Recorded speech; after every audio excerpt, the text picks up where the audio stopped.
네, 안녕하십니까. 오늘은 7월 5일, 월요일이죠. 월요일은 월요 성경 하는 시간입니다. 네. 다음 주부터는 밤 9시에 시작하겠습니다. 밤 9시에. 예. 밤 9시부터 9시 40분까지. 계속해서 이렇게, 두 강의를 이어서 하겠습니다. 자, 오늘은 후기 역사서에서 룻기 할 차례입니다. 룻기, 토빗기, 에스테르기, 유딧기, 에스테르기, 마카베오기 이렇게 쭉 할게요. 네. 자,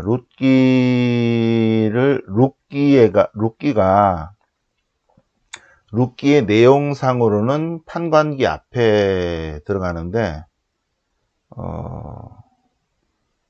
쓰여진 배경으로는 한참 뒤에요. 한참 뒤. 그래서 후기 역사서 앞에 이렇게 놨습니다. 자, 그럼 먼저 잠시 룻기의 시대적 배경을 볼까요? 룻기의 시대적 배경. 룻기의 시대적 배경은 바빌론 유배 이후에요. 바빌론 유배 이후에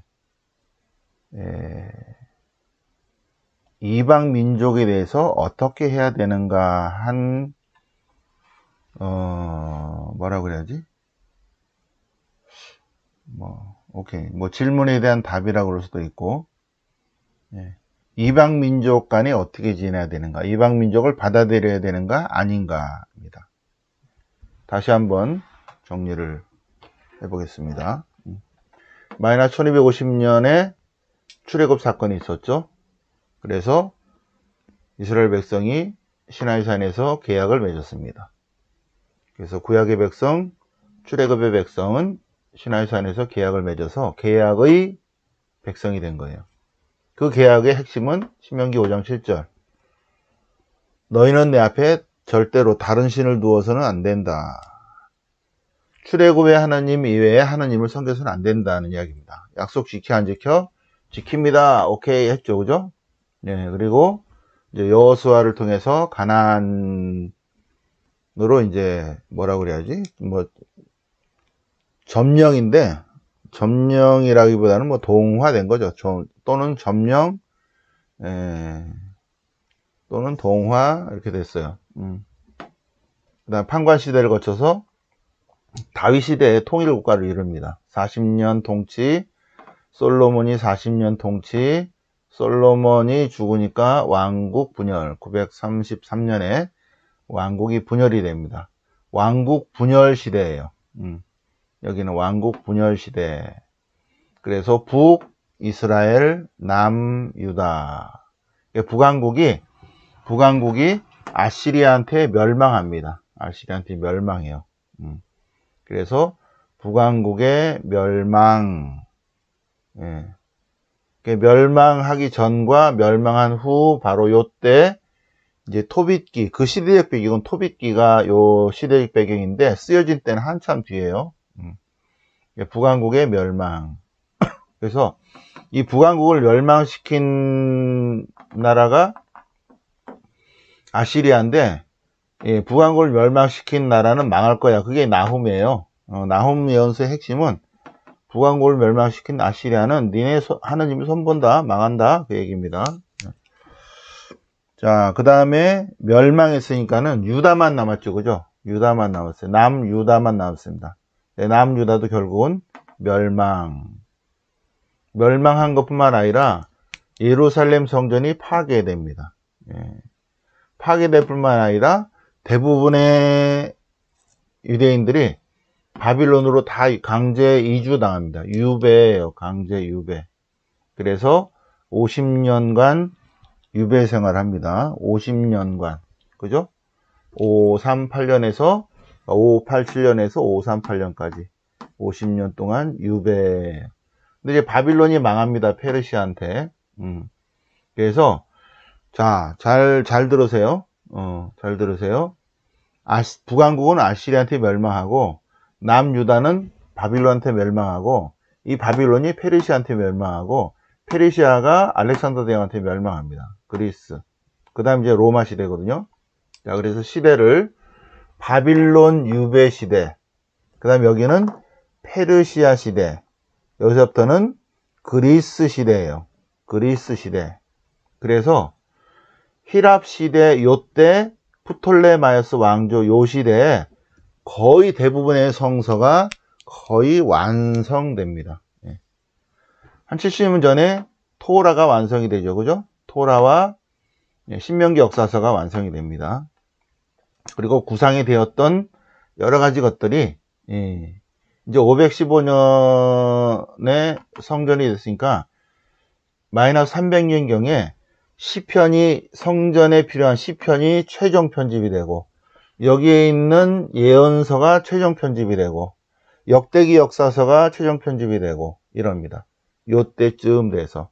그래서 요 시대 셀레우코스 왕조 요 전이에요.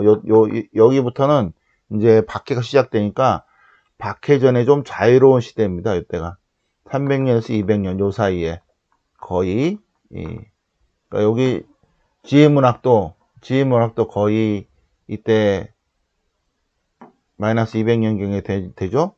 요때 그러니까 바빌론 유배를 거치고 페르시아 시대에 도달했지만 그러나 주권은 없었어요. 주권은 없었죠. 그죠? 페르시아 식민지입니다. 여기는 다시 그리스 식민지고.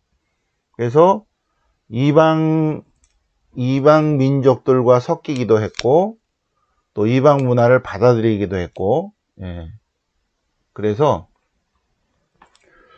요 바빌론 유배를 거치면서 이방인에 대해서 우리가 어떻게 해야 될 건가 하는 거를 생각해 보는 거 있죠.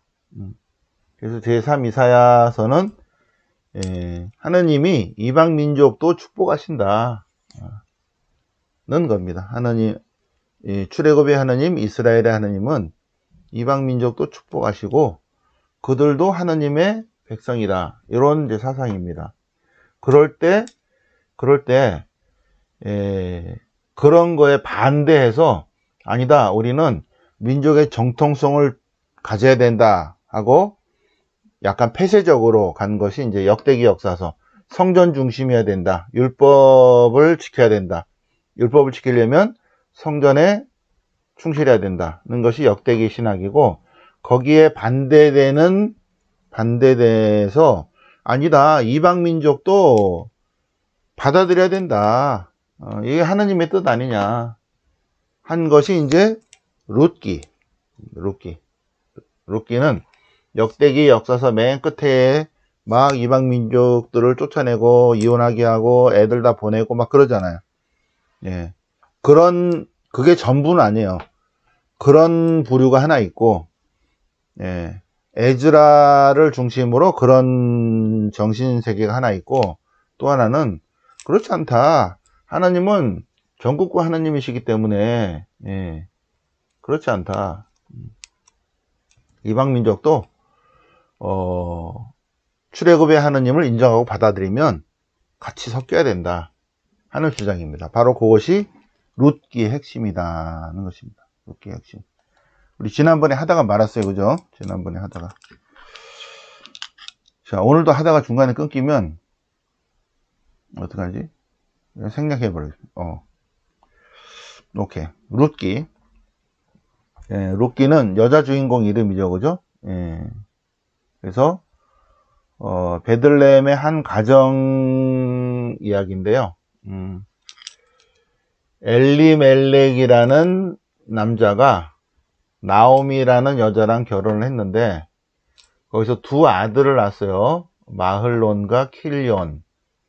그런데, 기근이 들어서 베들레헴에서 모압으로 이사를 갔어요. 그래서 이 두 아들은 그러니까 이제 여기 요 사람은 유대인이죠. 그죠? 유대인인데 그런데 요 아들들은 모압 출신의 며느리를 맞이했다는 것입니다. 모압 출신의 며느리.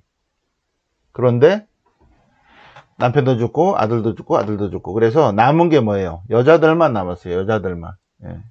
나오미와 모압 출신 룻과 오르파 이렇게 남았다. 그래서 나오미가 안 되겠다. 나는 고향으로 돌아가야겠다. 고향에 땅도 있으니까. 그러면서 며느리들한테 집으로 돌아가라 하니까 큰 며느리는 돌아가고 작은 며느리는 시어머니와 함께 베들레헴으로 온다는 이야기입니다. 온다는 이야기. 그래서 베들레헴에서 룻이 보아즈를 만나게 되고 보아즈가 이렇게 해가지고 이제 합법적으로 부인을 맞이하게 되고 그래서 룻이 아들을 낳게 되는데 보아즈를 통해서 룻이 아들을 낳습니다. 그러면 룻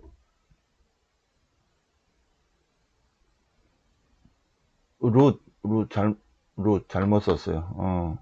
룻이 아들을 낳는데 그것이 오벳이다. 오벳. 그거는 오벳은 다시 이사이를 낳고 이사이는 다윗을 낳았다는 스토리인데 역사적 사실인가? 꼭 그렇지는 않다. 그럼 이게 무슨 의미인가? 다윗 가문에도 이 이방인이 들어오지 않았냐? 다윗의 조상에도 그거예요. 다윗의 조상도 이방인 여인이 들어왔다면 출애굽의 하느님을 주님으로 받아들이는 모든 민족은 받아들여야 하지 않는가라는 메시지라는 것입니다. 역사적 사실이냐? 뭐 꼭 그런 건 아니다. 근데 어쨌든 이러한 순서로 보면 판관기 다음에 배치는 해놨죠. 근데 이 정신세계 시대를 보면 이방인과의 문제를 어떻게 할 것인가에 관한 문제입니다. 마이너스 300년에서 200년 그 사이에 그 시대의 문제죠. 시대적인 문제죠. 자, 저작 시기는 에즈라 느헤미야 시대 이후일 것이다. 에즈라 느헤미야가 이방인을 보내는 시대인데 보내는 것만이 답이 아니다. 유다의 하나님을 믿는다고 했으면 받아들여야 된다라는 또 다른 또 하나의 사상입니다. 그죠? 그래서 에즈라 느헤미야 시대 400년 이후죠. 300년경, 마이너스 300년경. 자, 이름으로 본다면 이름은 나오미, 둘째 며느리 오르파는 변절 그런 의미고, 그 다음에 룻은 애정, 원귀 회복, 오벳은 시중드는 하인, 뭐 그런 이름으로 표현을 하고 있습니다. 룻기의 의. 룻기는 주간절 축제 때 독서로 읽혀진다고 그랬죠. 여기 같은 거예요. 세 축제가 있는데 1번 파스카입니다. 1번은 항상 1번 파스카 플러스 무교절, 누룩 안 든 빵을 일주일 동안 먹는 거죠. 그 다음에 2번은 요거예요. 주간절, 오순절, 수학절, 추수절 뭐 이렇습니다. 4번은 초막절입니다. 초막절. 초막절은 그냥 이름이 초막절 하나예요. 초막절. 주간절은 오순절인 걸 보면 파스카로부터 50일째 되는 날입니다. 그때 뭘 하냐면 율법을 부여한다 이러는데 주간절 축제는 시나이산에 계약 갱신식 하는 날이에요. 계약 갱신식. 근데 언제 하냐면 보리 수확할 때예요. 봄에.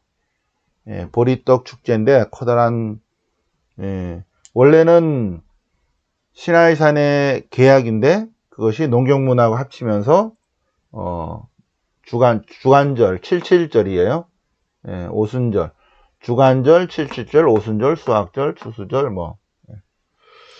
주간절 축제는 이스라엘에게 율법을 부여한 하신 바를 기억하고 기념하는 그러한 주간에 룻기를 룻기가 이제 보리수학 얘기니까 그죠?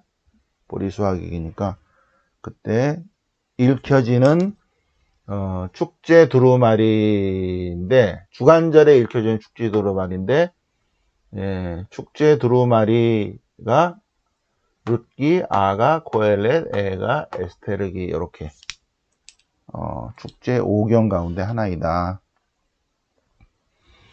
룻기의 주인공은 하느님이시다.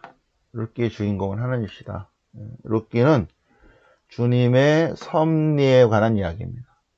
이스라엘 하느님께서는 의지할 데 없는 여인 또 외국인 과부를 이끄셔서 당신 백성의 역사로 이렇게 받아들이신다. 수렴한다. 네. 그런 룻기의 주인공은 하느님이시다. 그래서 룻기를 보면 아까 말씀드린 그대로예요.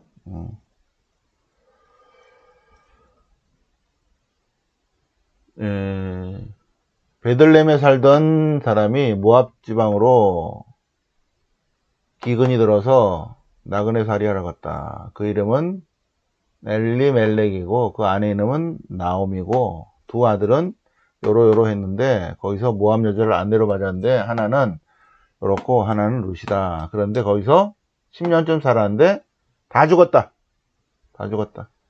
남편도 죽고 아들도 죽고 다 죽었다. 그래서 나오미는 두 자식도 잃고 남편도 잃고 혼자 남게 되었다. 인생이 쓰죠. 쓰다. 마라, 쓰다, 마라. 자. 그래서 나오미는 며느리들과 함께 모압 지방을 떠나서 돌아가기로 했는데 며느리는 그냥 보내겠다는 거예요. 며느리는 보내기로 했다. 근데 오르파는 입을 맞추고 작별을 구하고 룻은 어떻게 됐다고? 룻은 어머님의 결례가 저의 결례이고 어머님의 하느님이 제 하느님입니다. 어머님께서 숨을 거시는 곳에 저도 죽어 거기에 묻히겠습니다. 라고 고백하는 이러한 이방인을 어떻게 할 것인가에 대한 질문이에요. 룻기를 읽는 사람에게. 이방인을 받아들여야 돼? 안 받아들여야 돼? 이거예요. 그러니까 룻기의 저자는 받아들여야 된다 하는 거고 또 하는 쪽에서는 아니다. 이방인을 내쫓아야 된다라는 거예요. 역대기 그러니까 에즈라기 느헤미야기에 나와 있죠. 그죠? 에즈라기 느헤미야기. 그거는 이제 그런 파트가 하나 있고 그렇지 않다 하는 또 다른 파트가 있다.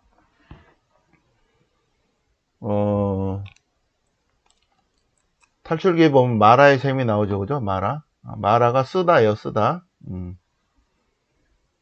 그래서 마라의 셈을 보면 이스라엘 백성이 출애굽을 하고 마라의 셈 쪽으로 왔는데 홍해 바닷물이 이렇게 들어와 있는 거 있죠. 그래서 야 물이다 그러고 막 뛰어가서 물을 마셨는데 뭐다? 소금물이니까 쓰다. 그래서 마라의 셈이다. 쓰다. 마라.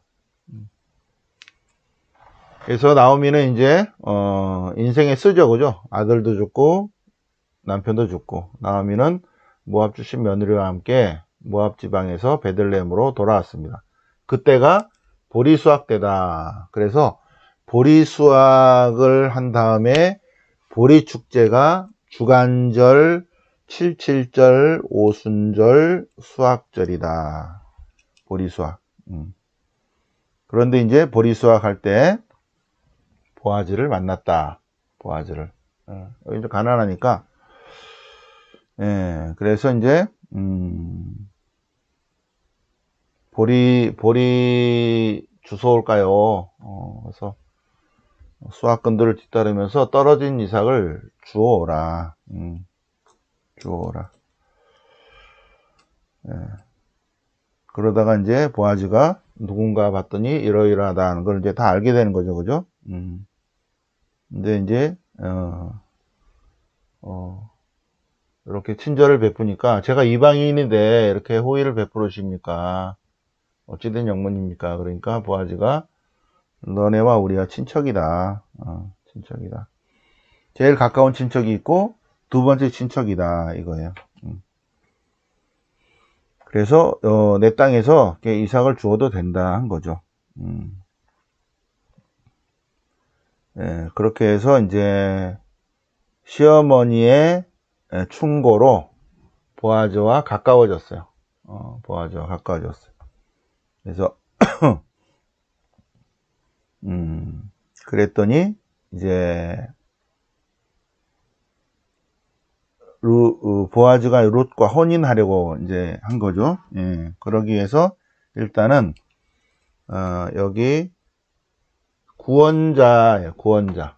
구원자가 뭐냐면 이 나오민의 집안과 가장 가까운 친척입니다. 가장 가까운 친척. 그래서 나오미가 남편도 있고 아들 둘이 있는데 아들을 못 낳았잖아요. 그죠? 아들을 못 낳아가지고 대가 끊기게 됐으니까 나오미 남편이 가진 땅이 거시기하게 됐잖아.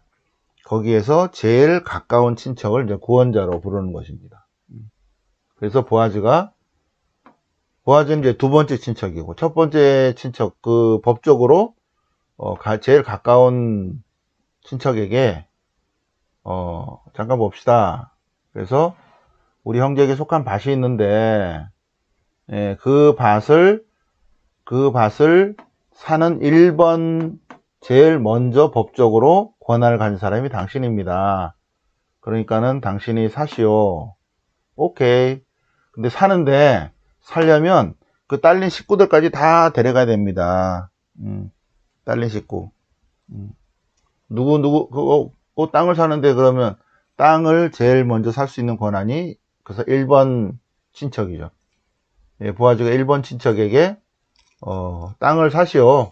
땅을 팔려고 내놨습니다. 사시오. 오케이. 구원 의무를 실행할 사람이 당신입니다. 그 다음에 납니다. 예, 사시오. 그러자 오케이. 내가 사겠습니다. 그러니까 보아즈가 오케이. 사는데 사면은 뭘까지 사야 하냐면 그 아내도 사고 롯도 모함 여자도 맞아들여야 된다. 는 거예요. 그러니까 잠깐 내가 마누라한테 가서 물어보고 올게. 이렇게 된 거예요. 그러니까 이 첫 번째 친척 마누라가 가만히 있어요. 대가리 때리면서 정신이 있어 없어. 땅 사지 말고 그리고 이렇게 하지 말고 2번 친척이 넘기시오 한 거예요. 그러니까는 안 한다 한 거죠. 그러니까 보아즈가 자 다 들었죠? 안 하죠? 안 한다고 했습니다. 그러면 두 번째 친척이 내가 권한을 갖습니다 한 거예요. 그러니까 다들 어떻게 돼요? 자네가 사드리게. 예. 그러니까는 1번 권한을 가진 사람이 보아즈에게 자네가 사게 하고 이제 이스라엘의 어떤 그런 표시인가 봐요. 자기의 신을 벗어서 건네주었다. 그래서 건네주는 것은 이제 하나의 액션이고 보니까 냄새나니까 예 다시. 그래서 보아즈가 원로들과 온 백성에게 자 1번 친척이 이걸 포기했으니까 저에게 권한이 있습니다. 맞습니까? 다 맞다 이런 거죠. 그럼 제가 이 땅과 여기에 딸린 식구들을 제가 맞아드리겠습니다.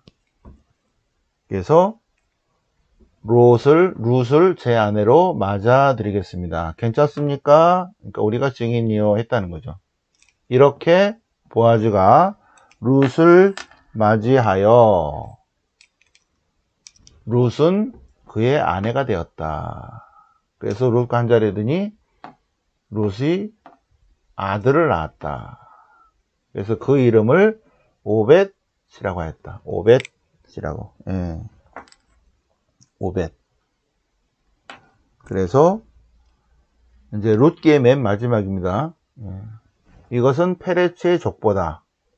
페레츠는 헤츠론을 낳고, 헤츠론은 람을 낳고, 람은 암미나답을 낳고, 암미나답은 나호손을 낳고, 나호손은 살몬을 낳고, 살몬은 보아즈를 낳고, 보아즈는 오벳을 낳았다. 이 오벳이 이사이를 낳고, 이사이는 다윗을 낳았다. 요게 이제 룻기의 맨 마지막입니다. 그리고 이제 판관기로 들어가죠, 그죠? 다윗을 낳았다. 요거예요. 요거는 이제, 자, 그러면 마태복음 1장을 보겠습니다. 마태복음 1장. 마태복음 1장은 예수님의 족보로 시작합니다. 다윗의 자손이시며 아브라함의 자손이신 예수 그리스도의 족보. 족보가 1장 1절부터 17절까지인데 이 마태복음 1장에 여자가 5명 나와요. 여자가. 그래서 우리 많이 공부했었죠? 여자가 5명. 그래서 1번 여자 타마르, 2번 라합, 3번 룻, 어디서 많이 듣던 이름인데? 룻, 오케이. 4번 바세바, 5번 마리아. 마태복음 1장입니다. 네. 그래서 앞에 보면 오벳이 나와요. 오벳. 네. 자, 아브라함의 자손이시며 다윗의 자손이시며 아브라함의 자손이신 예수 그리스도의 족보. 아브라함은 이삭을 낳고 이삭은 야곱을 낳았으며 야곱은 유다와 그의 형제들을 낳았다. 우리 성경 공부하는 사람들이니까 솔직하게 얘기하잖아, 그죠? 네. 그 주일학교 어린이들한테는 절대 이런 얘기 하면 안 돼요. 아브라함의 아들이 이삭입니까? 아니죠?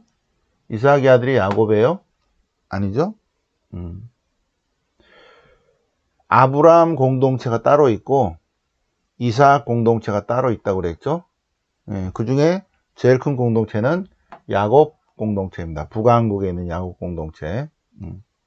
아브라함 공동체는 헤브론 쪽이니까 아래쪽에 있는 거고. 또 시대도 서로 달라요. 시대도 서로 달라요. 그리고 그때까지는 자기네 족장의 신이 있는 거 있죠. 그래서 이 족장 공동체 신은 아브라함의 신이야. 아브라함의 신을 믿는 뭐라고 그래야지? 이렇게. 그때는 도시도 아니니까 그런 공동체가 있고 이삭이 제일 높은 어른이야. 그래서 이삭의 하느님이 있고 야곱은 좀 큰 집단이죠. 야곱 공동체입니다. 야곱 공동체의 신은 야곱의 하나님이에요. 그것이 이제 뭉쳐졌죠, 그죠? 아브라함의 하나님, 이삭의 하나님, 야곱의 하나님 이렇게. 네. 그거를 이제 창세기의 저자가 스토리로 엮은 거예요. 무슨 말인지 오케이? 네, 그래서 실제로 그냥 이렇게 구슬이 그냥 따로따로 있는 거 있죠. 그냥 이렇게 있는 거를 구슬을 꿰었어요. 예, 그래서 목걸이로 만든 겁니다. 목걸이를 만드니까 훨씬 더 이쁘죠, 그죠? 그래서 아브라함이 이삭을 낳고 이삭이 야곱을 낳고 야곱이 유다와 그의 형제들을 낳았다. 이런 스토리로 구슬을 꿰니까 훨씬 더 이쁘잖아요. 예. 역사적 사실을 훨씬 뛰어넘는 스토리입니다. 이해하시죠? 그래서 여기도 조금 거시기 하죠. 유다가 며느리와 거시기 하잖아, 그죠? 예, 여기 며느리거든요, 며느리. 시아버지와 며느리예요. 거시기 한데 유다는 타마르에게서 페레츠를 낳고 페레츠는 헤츠론을 낳고 헤츠론은 람을 낳고 람은 암미나답을 낳고 암미나답은 나호손을 낳고 나호손은 살몬을 낳고 살몬은 예리고의 창녀예요. 라합에게서 보아즈를 낳고 보아즈는 룻에게서 오벳을 낳고 오벳은 이사이를 낳고 이사이는 다윗 임금을 낳고 다윗은 바세바에게서 솔로몬을 낳고 솔로몬부터 이제 다 외우시죠? 솔로몬 그 다음에 르하밤, 아비암, 아사, 여호사밧, 여호람 쭉 나오죠, 그죠? 그리고 어디까지 내려간다? 쭉 내려가서 어디까지 내려왔어요? 요셉까지 내렸어요. 요셉. 역시 이제 수톱이 됐어요. 요셉. 근데 요셉에게서 예수님이 나셨다. 이렇게 안 나와요. 요셉으로 끝났어요. 끝났는데 요셉을 낳았는데 근데 마리아에게서 예수님이 태어나셨다 이거예요. 마리아에게서 예수님이 태어나셨다. 이 마태복음 1장을 통해서 이 마태복음 사가가 전하고자 하는 메시지는 여러 가지 의미가 있지만 뭐 족보에 관한 이야기를 하고 싶어도 하겠지만 마태복음 사가가 마태복음 1장 족보를 통해서 하고 싶은 얘기는 뭐냐면 하느님의 섭리라는 거예요. 하느님의 섭리. 원래는 유다에서 끝나야 되죠. 끝나야 되는데 하느님은 또 다른 뜻이 있는 거예요. 인간적으로는 거시기 하죠. 근데 하느님은 유다에서 끝날 상황을 며느리를 통해서 페레츠를 낳게 하고, 예. 살몬은 라합을 통해서 보아즈를 낳고, 예. 보아즈는 이방인의 모압 여인입니다. 예. 여기는 예리고의 창녀예요. 여기는 며느리고, 예. 여기는 이방인입니다. 여기도 이방인이죠. 우리아의 아내 밧세바.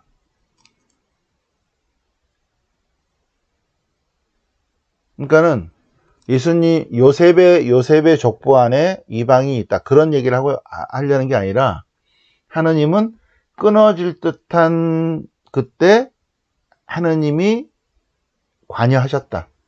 그래서 타마르를 통해서 페레츠를 낳고 살몬을 라합을 통해서 보아즈를 낳고, 예, 그러다 끊어지려고 그러다가 보아즈하고 룻에서 오벳을 낳고, 오벳은 이사야를 낳고 이사야는 다윗을 낳았는데 다윗이 밧세바를 통해서 또 솔로몬을 낳았다. 이렇게 돼요.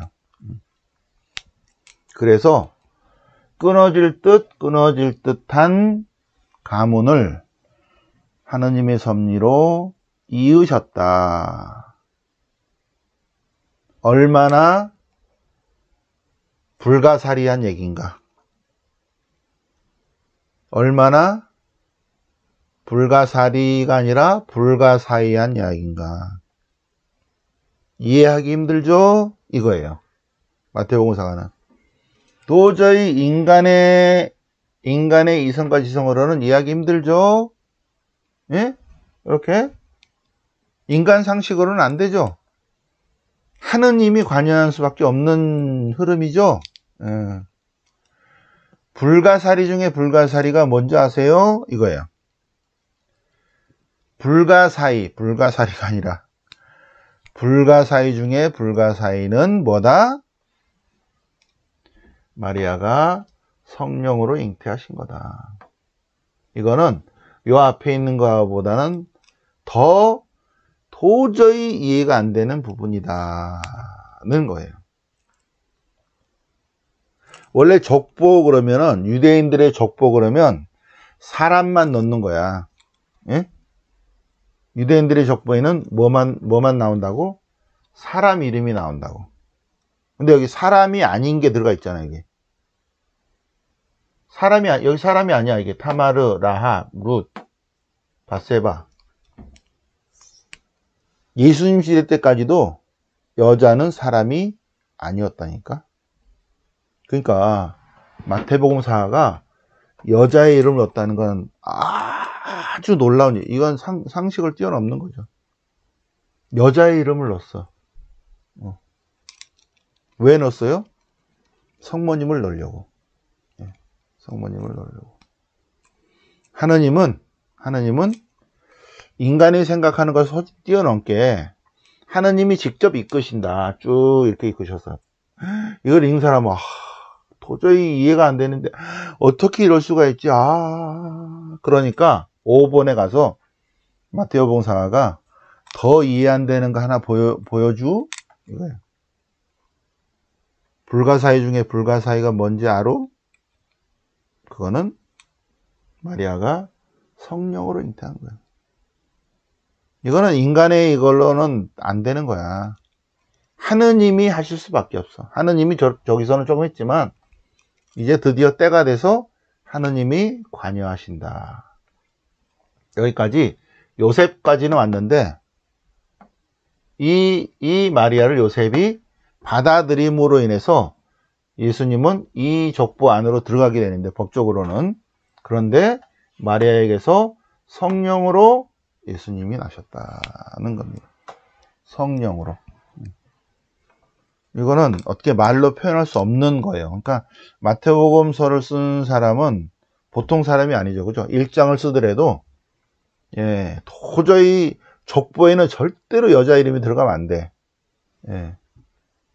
이스라엘에서는 남자만 들어가요. 사람만 들어가. 근데 요렇게 넣었다는 거는 어디를 계속 이끌어가고 있어요? 성모님께로 이끌어가고 있다.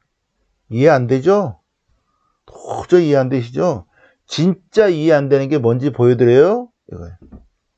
마리아가 성령으로 잉태한 겁니다. 그럼 이거 영상 한다는 거예요. 오케이? 여기에 대한 설명이 룻기에 나타났다. 요거. 내가 룻기를 쓴 사람은 이방인도 신앙 고백을 할 때 받아들여야 된다는 그런 부류다. 룻기. 그러니까는 이제 바빌론 유배 후에 신관이 넓어진 거죠, 그죠? 신관이. 옛날에는 지역구 하나님이었어요. 시나이산 그러니까는 광야 신이었어요. 야훼가. 그래서 그냥 출애굽의 하나님, 계약의 하나님 이렇게 됐는데 바빌론 유배를 거쳐서 만민의 하나님으로 바뀌는 거죠. 만민의 하나님. 아니 우리의 하나님이 만민의 하나님인데 신앙 고백을 하는 이러한 모함 여자도 당연히 받아들이자 하는 것이 룻기의 저자다. 오케이? 네. 그럼 여기까지 하고 그 다음에 10분 쉬고 토빗기 하겠습니다. 토빗기. 영광이 성부와 성자와 성령께 처음과 같이 항상 영원히 아멘. 성부와 성자와 성령의 이름으로 아멘.